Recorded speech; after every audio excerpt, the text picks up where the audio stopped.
ಈ ವಿಡಿಯೋದಲ್ಲಿ ನಾವು 6ನೇ ತರಗತಿ ಗಣಿತ ಪ್ರಕಾಶ ಅಧ್ಯಾಯ 6 ಸುತ್ತಳತೆ ಮತ್ತು ವಿಸ್ತೀರ್ಣದಲ್ಲಿ ವಿಸ್ತೀರ್ಣವನ್ನ ನೋಡೋಣ. ನಾವು ಹಿಂದಿನ ತರಗತಿಗಳಲ್ಲಿ ಆವೃತ ಆಕೃತಿಗಳ ನಿಯಮಿತ ಮತ್ತು ಅನಿಯಮಿತ ವಿಸ್ತೀರ್ಣಗಳನ್ನ ಅಧ್ಯಯನ ಮಾಡಿದ್ದೇವೆ. ಒಂದು ಆವೃತ ಆಕೃತಿಯಿಂದ ಆವರಿಸಿರುವ ಪ್ರದೇಶದ ಪ್ರಮಾಣವನ್ನ ಅದರ ವಿಸ್ತೀರ್ಣ ಎಂದು ಕರೆಯುತ್ತೇವೆ. ಇದು ಇಂಪಾರ್ಟೆಂಟ್ ನೋಡ್ರಿ. ಒಂದು ಆವೃತ ಆಕೃತಿಯಿಂದ ಆವರಿಸಿರುವ ಪ್ರದೇಶದ ಪ್ರಮಾಣವನ್ನ ಅದರ ವಿಸ್ತೀರ್ಣ ಎಂದು ಕರೆಯುತ್ತೇವೆ. ಈಗ ಚೌಕದ ವಿಸ್ತೀರ್ಣ ಅಂತ ಬಂದಾಗ ಬಾಹು ಅಂತ ತಗೊಂಡ್ರ ಬಾಹು ಇಂಟು ಬಾಹು ಆಗುತ್ತೆ. ಇದನ್ನ ನೋಡಿ ನಾವು ಬಾಹು ಇಂಟು ಬಾಹು ಅಥವಾ ಉದ್ದ ಇಂಟು ಉದ್ದ. ಆಯತದ ವಿಸ್ತೀರ್ಣ ಉದ್ದ ಇಂಟು ಅಗಲ ಅಂತ ತಗೊಂತೀವಿ. ಉದ್ದ ಇಂಟು ಅಗಲ. ಹೌದಾ? ಈ ತರ ಇತ್ತಂದ್ರ ಇದು ಆಯತ ಅಂತ ಹೇಳ್ತೀವಿ. ಇಲ್ಲೇ ಚೌಕದೊಳಗ ಎಲ್ಲಾ ಬಾಹುಗಳು ಸಮ ಇರ್ತವು, ಹಂಗಾಗಿ ಇದು ಚೌಕ. ಎಲ್ಲಾ ಬಾಹುಗಳು ಸಮ ಇತ್ತಂದ್ರ ಚೌಕ. ಚೌಕದ ವಿಸ್ತೀರ್ಣ ಬಾಹು ಇಂಟು ಬಾಹು ಅಥವಾ ಉದ್ದ ಇಂಟು ಉದ್ದ. ಆಯತದ ವಿಸ್ತೀರ್ಣ ಉದ್ದ ಇಂಟು ಅಗಲ.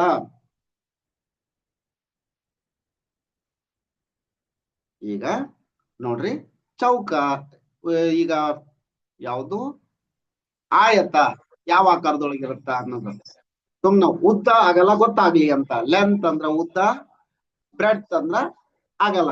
ಇಲ್ಲೇನ್ ಮಾಡೈತಿ, ಉದ್ದನ 8 ಸೆಂಟಿಮೀಟರ್ ತಗೊಂಡೈತಿ, ಅಗಲವನ್ನ 5 ಸೆಂಟಿಮೀಟರ್ ತಗೊಂಡೈತಿ. ವಿಸ್ತೀರ್ಣ ಇಸ್ ಈಕ್ವಲ್ ಟು ಆಯತದ ವಿಸ್ತೀರ್ಣ ಇಸ್ ಈಕ್ವಲ್ ಟು ಉದ್ದ ಇಂಟು ಅಗಲ. ಉದ್ದ ಎಷ್ಟಿದೆ? 8 ಇಂಟು ಅಗಲ 5. 8 5 40 ಸೆಂಟಿಮೀಟರ್ ಸ್ಕ್ವೇರ್ ಆಗುತ್ತೆ. ಚದರ ಸೆಂಟಿಮೀಟರ್ ಅಂತಾನೆ ಹೇಳ್ತೀವಿ, ಇಲ್ಲ ಸೆಂಟಿಮೀಟರ್ ಸ್ಕ್ವೇರ್ ಅಂತಾನೆ ಹೇಳ್ತೀವಿ. ಇದು ಆಯತದ ವಿಸ್ತೀರ್ಣವನ್ನ ಕಂಡುಹಿಡಿಯುವ ಸೂತ್ರವನ್ನು ಉಪಯೋಗಿಸಿ ಕಂಡುಹಿಡಿಯುವುದು ಹೆಂಗ ಅಂತ ನೋಡಿದ್ವಿ. ಈಗ ಇದೇ ರೀತಿ ಇಲ್ಲಿ ನೋಡಿ, ಚೌಕವನ್ನ ಕೊಟ್ಟಿದ್ರ.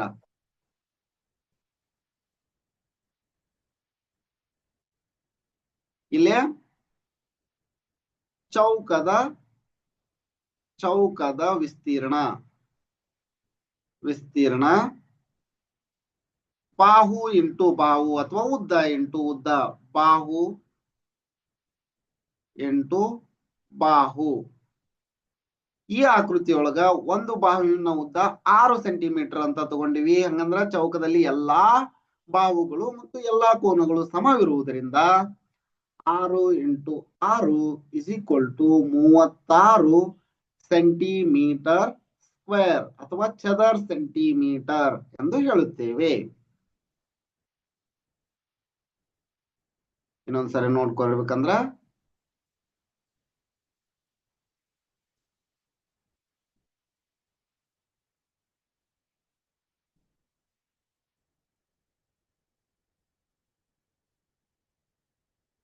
ನೆಕ್ಸ್ಟ್ ಉದಾಹರಣೆಯನ್ನು ನೋಡ್ರಿ.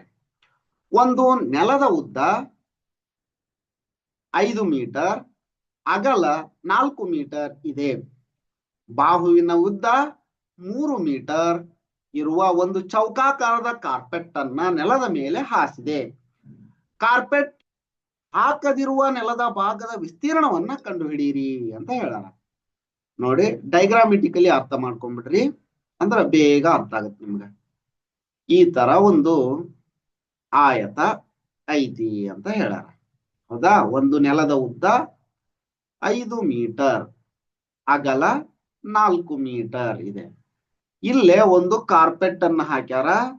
ಆ ಕಾರ್ಪೆಟ್ ಎಷ್ಟಿದೆ ಅಂದ್ರ 3 ಮೀಟರ್ ಇದೆ. ಕಾರ್ಪೆಟ್ ಅನ್ನ ಹಾಕದೇ ಇರುವ ನೆಲದ ಉದ್ದವನ್ನ ಕಂಡುಹಿಡಿಯಿರಿ, ನೆಲದ ವಿಸ್ತೀರ್ಣವನ್ನ ಕಂಡುಹಿಡಿಯಿರಿ ಅಂತ ಹೇಳ್ಯಾರ.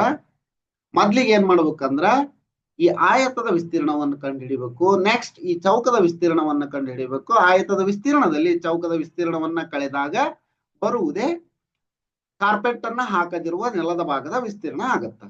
ನೋಡ್ರಿ, ನೆಲದ ಉದ್ದ 5 ಮೀಟರ್, ನೆಲದ ಅಗಲ 4 ಮೀಟರ್, ನೆಲದ ವಿಸ್ತೀರ್ಣ ಅಥವಾ ಆಯತದ ವಿಸ್ತೀರ್ಣ ಇಸ್ ಈಕ್ವಲ್ ಟು ಉದ್ದ 8 ಅಗಲ ಅಂದ್ರೆ 20 ಚದರ ಮೀಟರ್ ಆಯ್ತು. ಚೌಕಾಕಾರದ ಉದ್ದ 3 ಮೀಟರ್, ನಮಗ ಚೌಕದ ವಿಸ್ತೀರ್ಣ ಇಸ್ ಈಕ್ವಲ್ ಟು ಚೌಕದ ವಿಸ್ತೀರ್ಣ ಇಸ್ ಈಕ್ವಲ್ ಟು ಇಲ್ಲಿ ಆಯತದ ವಿಸ್ತೀರ್ಣ, ಇಲ್ಲಿ ಚೌಕದ ವಿಸ್ತೀರ್ಣ ಇಸ್ ಈಕ್ವಲ್ ಟು ಉದ್ದ ಇಂಟು ಉದ್ದ ಅಥವಾ ಬಾಹು ಇಂಟು ಬಾಹು ಅಂತ ತಗೊಂತೀವಿ. 9 ಚದರ ಮೀಟರ್ ಆಯ್ತು.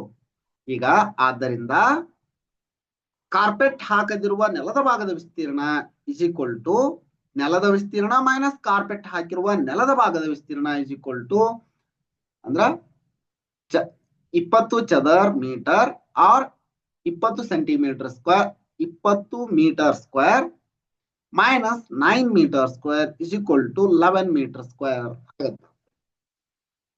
ಇನ್ನೊಂದು ಲೆಕ್ಕವನ್ನ ನೋಡ್ರಿ. ಉದಾಹರಣೆ ಇನ್ನೊಂದು ನೋಡೋದಾದ್ರ 12 ಮೀಟರ್ ಉದ್ದ 10 ಮೀಟರ್ ಅಗಲವಿರುವ ನೋಡ್ರಿ 12 10 ಇದು 12 ಮೀಟರ್ ಇದೆ, ಇದು 10 ಮೀಟರ್ ಇದೆ ಇರುವ ಒಂದು ತುಂಡು ಜಮೀನಿನ 4 ಮೂಲೆಗಳಲ್ಲಿ, ಈ ತರ 4 ಮೂಲೆಗಳಲ್ಲಿ ಪ್ರತಿ ಬದಿಯ ಬಾಹುವಿನ ಉದ್ದ 4 ಮೀಟರ್ ಇರುವ 4 ಚೌಕಾಕಾರದ ಹೂವಿನ ಹಾಸುಗಳಿವೆ. ಜಮೀನಿನ ಉಳಿದ ಭಾಗದ ವಿಸ್ತೀರ್ಣವನ್ನ ಕಂಡುಹಿಡಿಯಿರಿ ಅಂತ ಹೇಳ್ಯಾರ. ಇದೇ ಸೇಮ್ ಮಾಡ್ಬೇಕು. ಅದನ್ನು ಹೆಂಗ ಅನ್ನೋದನ್ನ ಇದೇ ಸೇಮ್ ಮಾಡೋದು. ಮೊದ್ಲಿಗೆ ಏನ್ ಮಾಡ್ರಿ ಅಂದ್ರ ಈ ಆಯತಾಕಾರದ ಜಮೀನಿನ ಉದ್ದವನ್ನ ಕಂಡುಹಿಡಿದ್ರಿ. ಆ ನಂತರ ಹೂವಿನ ಹಾಸುಗಳು, ಒಂದು ಹೂವಿನ ಹಾಸುವನ್ನ ಕಂಡುಹಿಡ್ರಿ, ಇಂಟು 4 ಮಾಡ್ರಿ. ಅದರೊಳಗ ಇದೆಷ್ಟು 120 ಬರುತ್ತೆ. 120 ಮೈನಸ್ 4 4 16, 4 4 16, 16 64 ಮೈನಸ್ 64 ಮಾಡ್ರಿ. ನೆಕ್ಸ್ಟ್ ಏನ್ ಬರುತ್ತಾ ಅದೇ ಉತ್ತರ. ಸಿಂಪಲ್ ಇದೆ, ಟ್ರೈ ಮಾಡಿ. ಆನ್ಸರ್ ಏನ್ ಬರುತ್ತಾ ಅನ್ನೋದು ಕಮೆಂಟ್ ಬಾಕ್ಸ್ ನಲ್ಲಿ ಮಾಡಿ. ನೆಕ್ಸ್ಟ್ ಕಂಡು ಹಿಡಿಯಿರಿ. ಲೆಕ್ಕವನ್ನ ನೋಡೋಣ. ಈಗ 25 ಮೀಟರ್ ಉದ್ದದ ಆಯತಾಕಾರದ ಉದ್ಯಾನವನದ ವಿಸ್ತೀರ್ಣ 300 ಚದರ ಮೀಟರ್. ಉದ್ಯಾನವನದ ಅಗಲ ಎಷ್ಟು ಅಂತ ಕೇಳಾರ. ನೋಡ್ರಿ, ಇಲ್ಲೇ ಒಂದು ಆಯತಾಕಾರದ ಉದ್ಯಾನವನ ಐತಿ. ಅದರ ಉದ್ದ 25 ಮೀಟರ್ ಅಂತ ಹೇಳ್ಯಾರ. ವಿಸ್ತೀರ್ಣ ಕೊಟ್ರ, ವಿಸ್ತೀರ್ಣ ಇಸ್ ಈಕ್ವಲ್ ಟು 300 ಚದರ ಮೀಟರ್ ಆರ್ ಮೀಟರ್ ಸ್ಕ್ವೇರ್. ಉದ್ಯಾನವನದ ಅಗಲ ಎಷ್ಟು ಅಂತ ಕೇಳ್ಯಾರ. ನಮಗ್ ಗೊತ್ತು ಆಯತದ ವಿಸ್ತೀರ್ಣ ಇಸ್ ಈಕ್ವಲ್ ಟು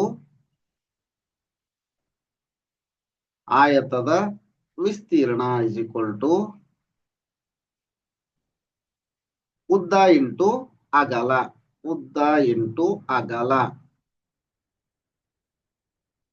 ಉದ್ದ ಎಷ್ಟಿದೆ?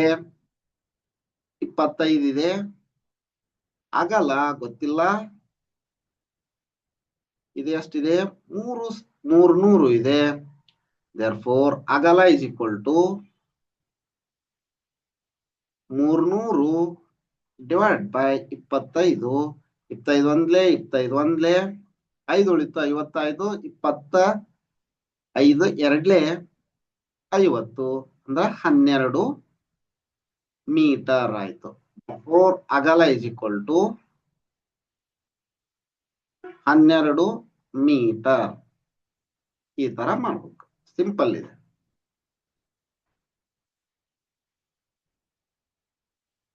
ನೆಕ್ಸ್ಟ್ ಎರಡನೇ ಲೆಕ್ಕ ನೋಡ್ರಿ.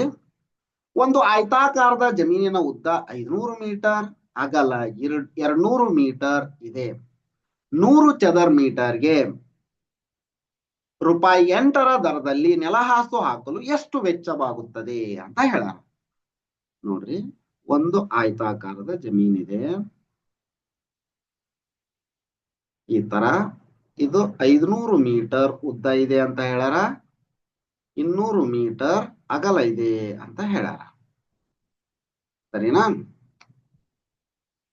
ಉದ್ದ ಇಸ್ ಈಕ್ವಲ್ ಟು 500 ಮೀಟರ್ ಕೊಟ್ಟಿರೋದನ್ನ ಬರ್ಕೊಂತ ಇದೀನಿ ಅಷ್ಟ.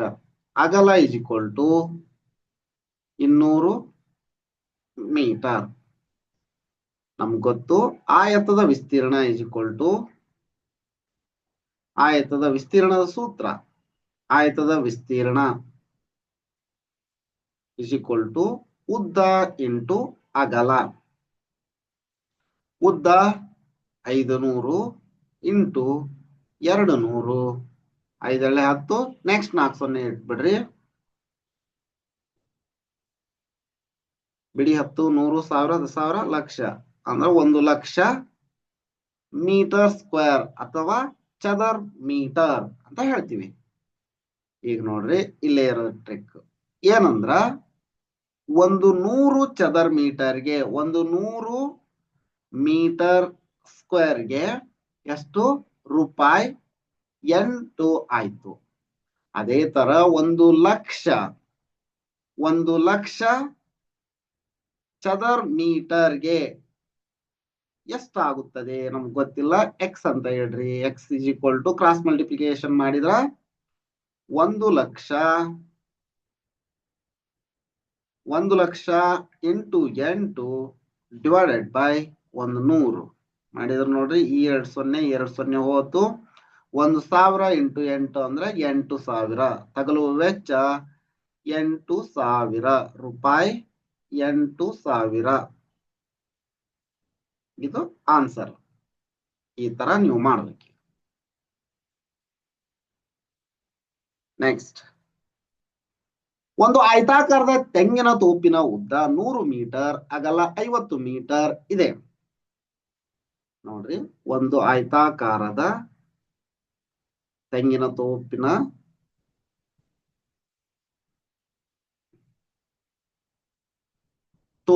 ಉದ್ದ 100 ಮೀಟರ್, 100 ಮೀಟರ್, ಅಗಲ 50 ಮೀಟರ್ ಅಂತ ಹೇಳ್ಯಾರ. ಪ್ರತಿ ತೆಂಗಿನ ಮರಕ್ಕೆ 25 ಚದರ್ ಮೀಟರ್ ಅಗತ್ಯವಿದ್ದರೆ ಈ ತೋಪಿನಲ್ಲಿ ನಡೆಯಬಹುದಾದ ಗರಿಷ್ಠ ಸಂಖ್ಯೆಯ ಮರಗಳು ಎಷ್ಟು ಅಂತ ಹೇಳ್ಯಾರ. ಈಗ ಮಾಡಿದ್ವಲ್ಲ, ಅದೇ ಸೇಮ್ ಪ್ರಾಬ್ಲಮ್, ಅದೇ ತರ ಮಾಡ್ಬೇಕೀಗ. ಉದ್ದ ಇಸ್ ಈಕ್ವಲ್ ಟು 100 ಮೀಟರ್, ಅಗಲ ಇಸ್ ಈಕ್ವಲ್ ಟು 50 ಮೀಟರ್. ಆಯತದ ವಿಸ್ತೀರ್ಣ ಇಸ್ ಈಕ್ವಲ್ ಟು ಆಯತದ ವಿಸ್ತೀರ್ಣ ಇಸ್ ಈಕ್ವಲ್ ಟು ಉದ್ದ ಇಂಟು ಅಗಲ. ಉದ್ದ ಎಷ್ಟಿದೆ? 100 ಇಂಟು 50. 100 ಇಂಟು 50 ಅಂದ್ರೆ 5,000 ಆಯ್ತು. 5,000 ಮೀಟರ್ ಸ್ಕ್ವೇರ್. ಈಗ ನೆಕ್ಸ್ಟ್ ನೋಡ್ರಿ, 25 ಚದರ್ ಮೀಟರ್ಗೆ 25 ಚದರ್ ಮೀಟರ್ಗೆ ಅಂತಂದ್ರೆ 25 ಮೀಟರ್ ಸ್ಕ್ವೇರ್ಗೆ ಎಷ್ಟು ತೆಂಗಿನ ಮರ? ಪ್ರತಿ ತೆಂಗಿನ ಮರ ಒಂದು ತೆಂಗಿನ ಮರ, ಒಂದು ಮರ. ನೆಕ್ಸ್ಟ್ ಅದೇ ತರ 5,000 ಮೀಟರ್ ಸ್ಕ್ವೇರ್ಗೆ ಎಷ್ಟು ಮರ? ಗೊತ್ತಿಲ್ಲ, ಎಕ್ಸ್ ಅಂತ ಇಡ್ರಿ. X is equal to 5,000 into 1 divided by 25. 25 ಒಂದ್ಲೆ, 25 ಎರಡ್ಲೆ, 0 0 ಹಂಗ ಇಡ್ತೀವಿ. ಅಂದ್ರ 5,000 ಮೀಟರ್ ನಲ್ಲಿ, ಚದರ್ ಮೀಟರ್ ನಲ್ಲಿ 200 ಮರಗಳನ್ನ ನೆಡಬಹುದು.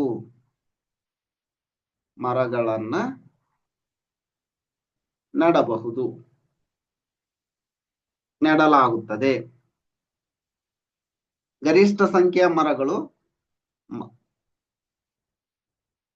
ಗರಿಷ್ಠ ಮರಗಳನ್ನ ನೆಡಬಹುದು. ನೆಡಬಹುದು ಸಾಕು ಅಷ್ಟೇ. ನೆಕ್ಸ್ಟ್ 4ನೇದು ನೋಡ್ರಿ, ಮುಂದಿನ ಚಿತ್ರಗಳನ್ನ ಆಯತಗಳಾಗಿ ವಿಭಜಿಸುವ ಮೂಲಕ ಅವುಗಳ ವಿಸ್ತೀರ್ಣಗಳನ್ನ ಕಂಡುಹಿಡಿಯಿರಿ. ಎಲ್ಲಾ ಅಳತೆಗಳನ್ನ ಮೀಟರ್ಗಳಲ್ಲಿ ನೀಡಲಾಗಿದೆ ಅಂತ ಹೇಳ. ನೋಡ್ರಿ, ಇದನ್ನ ಆಯತ ಮಾಡ್ಬೇಕಂದ್ರ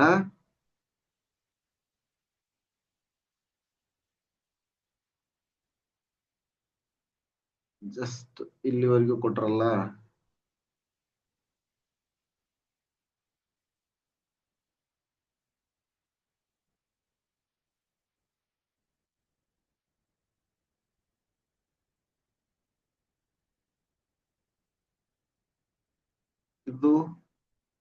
ಇದು ಒಂದು ಆಯತ ಆಗುತ್ತಾ. ನೆಕ್ಸ್ಟ್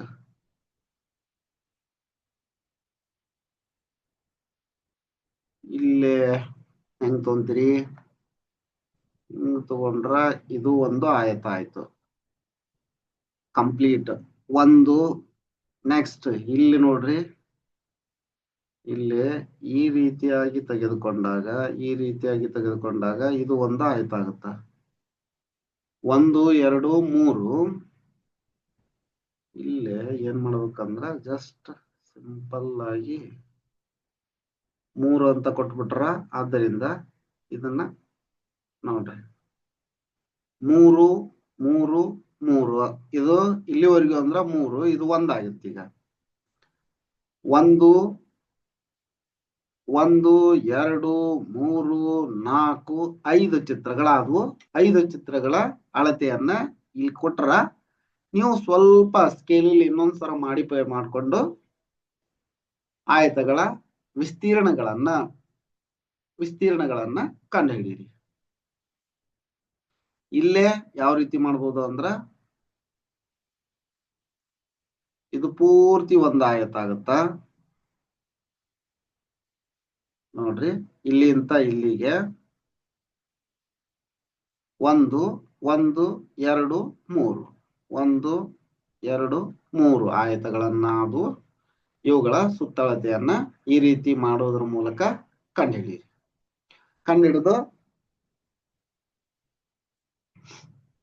ಸಾಧ್ಯವಾದ್ರ ಕಮೆಂಟ್ ಮೂಲಕ ನಿಮ್ಮ ಆನ್ಸರ್ ಅನ್ನ ತಿಳಿಸಿ.